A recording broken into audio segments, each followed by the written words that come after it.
Let us believe that we can stop money from going into jails across this country. Let us believe that we can threaten any oppressive power structure in this country that is opposing the youth. Let us believe.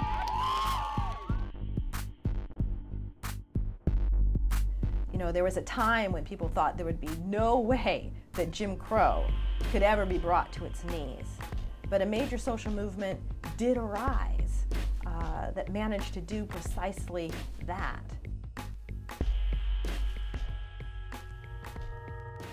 If you look at crime rates over the last 30 years, you see that property crimes went down just a tick, violent crimes went up just a tick, but the prison populations have gone up over 500–600%. Go ahead, make your point, sir. You liberals like to accuse me, we conservatives, of wanting hanging judges. I do. You do? I want tough laws. I want them to be enforced. I do a lot of different things. If you trace the origins of the get tough rhetoric, you can actually trace it all the way back to segregationists searching for colorblind rhetoric.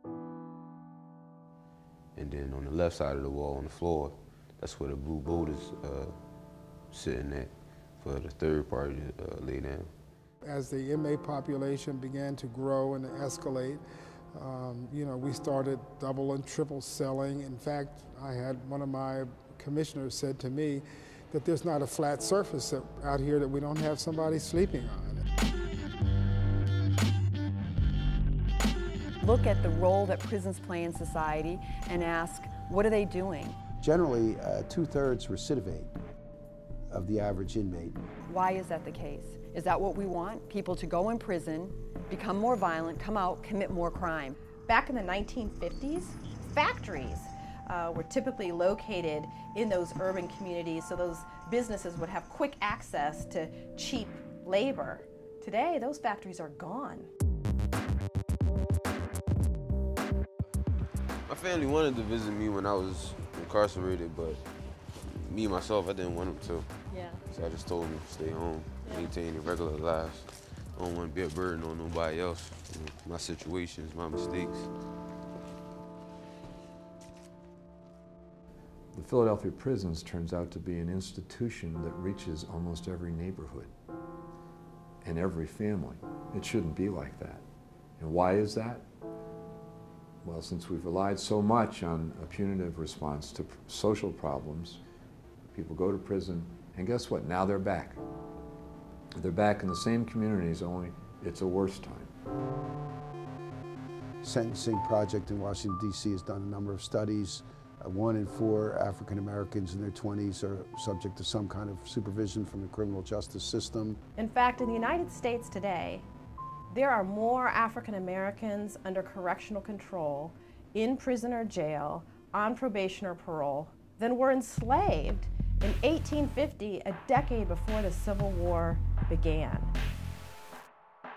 We're going to need to see a new civil rights type movement. We're going to need to see more and more people joining together to challenge some of these institutions.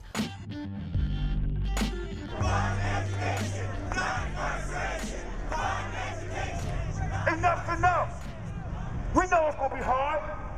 We know it's gonna be resistance. But power concedes nothing without a struggle. Nobody's gonna give it to us. Fight to educate, not incarcerate. Fight to educate. The most important thing is to understand the conditions that create prisoners in prisons. Understanding the society that we live in, that's where change starts. I had to fight.